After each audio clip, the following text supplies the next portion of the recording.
প্রতিদিন আমাদের চারপাশে ঘটছে অসংখ্য ঘটনা। এর মধ্যে আলোচনায় আসে হাতে গোনা কিছু। তবে সময় ও পরিস্থিতির পরিপ্রেক্ষিতে গুরুত্বপূর্ণ হয়ে ওঠে বেশ কিছু বিষয়। এগুলো জানা না থাকলে অনেক ক্ষেত্রেই পিছিয়ে পড়তে হয়। এ কারণে বিশ্বের বিভিন্ন প্রান্তে ঘটে যাওয়া নানা ঘটনা থেকে সংক্ষেপে গুরুত্বপূর্ণ কিছু সংবাদ থাকছে বাংলাভিউয়ের দর্শকদের জন্য। করোনায় আরও 559 মৃত্যু, শনাক্ত প্রায় 2.5 লাখ। বিশ্বে মহামারী করোনা ভাইরাসে গত 24 ঘন্টায় মৃত্যু এবং সংক্রমণ কিছুটা কমেছে।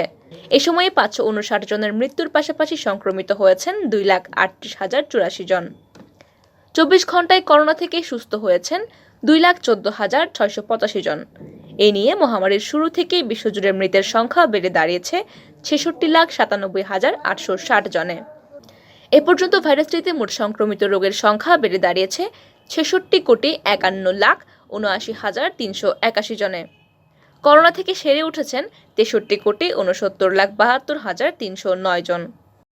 2023 সাল হবে কানাডীয়দের জন্য কঠিন সময়, ট্রুডো।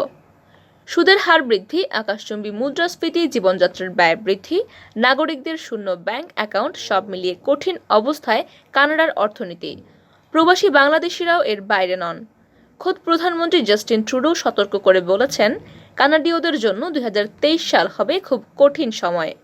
2008 সালের পর ব্যাংক ঋণে সুদের হার বাড়িয়ে সর্বোচ্চ পর্যায়ে নিয়ে গেছে ব্যাংক অব কানাডা। আয় বাড়েনি, তবে মুদ্রাস্ফীতি বেড়েই চলেছে। সুদের হার ও দ্রব্যমূল্যের ঊর্ধ্বগতি অভিবাসীদের মধ্যেও বিরূপ প্রভাব ফেলেছে। নিম্নবিত্তের জন্য চালু করা ফুড ব্যাংকে দীর্ঘ হচ্ছে লাইন।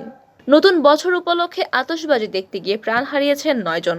মৃতদের মধ্যে 10 বছর বয়সী বালকও রয়েছে। জানা গেছে, একটি শপিং মলে আতশবাজি দেখতে ব্যাপক ভিড় জমে যায়। এক পর্যায়ে ব্যাপক হুড়োহুড়ির কারণে পদদলিত হয়ে তাদের মৃত্যু হয়। মর্মান্তিক এই ঘটনাটি ঘটেছে পূর্ব আফ্রিকার দেশ উগান্ডার রাজধানী কাম্পালায়। খবর আল জাজিরার। পুলিশ জানিয়েছে, ঘড়ির কাঁটা মধ্যরাত স্পর্শ করার সঙ্গে সঙ্গে কাম্পালার ফ্রিডম সিটি মলে লোকজন ধাক্কাধাক্কি শুরু করে। পুলিশের পক্ষ থেকে আরও জানানো হয়, আতশবাজি দেখতে অসংখ্য মানুষ শপিং মলে প্রবেশ করেছিল। এক পর্যায়ে সেখানে তারা আটকা পড়েন। শ্বাসরোধেও অনেকের মৃত্যু হয়েছে। তবে এখনও পর্যন্ত মোট 9 জনের মৃত্যুর খবর নিশ্চিত হওয়া গেছে। সাগরপথে যুক্তরাজ্যে ঢুকেছেন 45,000-এরও বেশি অভিবাসন প্রত্যাশী। 2022 সালের শুরু থেকে শেষ পর্যন্ত ইংলিশ চ্যানেল পাড়ি দিয়ে যুক্তরাজ্যে প্রবেশ করেছেন মোট 45,756 জন অভিবাসন প্রত্যাশী। রোববার এক বিবৃতিতে এই তথ্য নিশ্চিত করেছে দেশটির সরকার। ইউরোপ মহাদেশভুক্ত দেশ হলেও মহাদেশের সঙ্গে মূল ভূখণ্ডের সঙ্গে সরাসরি যুক্ত নয় যুক্তরাজ্য। ইউরোপের মূল ভূখণ্ডস্থ দেশ ফ্রান্স থেকে যুক্তরাজ্যকে পৃথক করেছে ইংলিশ চ্যানেল নামের ছোট ও সংকীর্ণ একটি সাগর। এই সাগরটির দৈর্ঘ্য প্রায় 562 কিলোমিটার এবং প্রস্থ স্থানভেদে সর্বোচ্চ 240 কিলোমিটার থেকে সর্বনিম্ন 34 কিলোমিটার।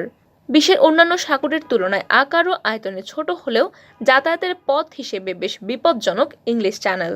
ভৌগোলিক কারণেই শীতল পানির এই সাগরে বছরের অধিকাংশ সময়ে বিরূপ আবহাওয়া থাকে। তবে এই সাগরটি বিশ্বের ব্যস্ততম বাণিজ্যিক জলপথগুলোর একটি। কানাডায় বাড়ি কিনতে পারবে না বিদেশি বিনিয়োগকারীরা, আইন কার্যকর। বিদেশি বিনিয়োগকারীদের জন্য দরজা বন্ধ করেছে কানাডা। কারণ বিনিয়োগকারী হিসেবে আপাতত দেশটিতে বাড়ি কেনা যাবে না। খবর CNN-এর। 1 জানুয়ারি থেকে কানাডায় একটি নতুন আইন কার্যকর হয়েছে। এই আইনে বিদেশি বিনিয়োগকারীদের জন্য 2 বছরের জন্য বাড়ি কেনা নিষিদ্ধ করা হয়েছে। মহামারীর পর কানাডায় বাড়ির দাম ব্যাপকভাবে বেড়ে যায়, তাই এই আইনটি পাশ করা হয়। তাছাড়া দেশটির অনেক রাজনীতিবিদ মনে করেন বিদেশিরা এর জন্য দায়ী, বিশেষ করে বিনিয়োগকারী হিসেবে যারা বাড়ি কিনছেন।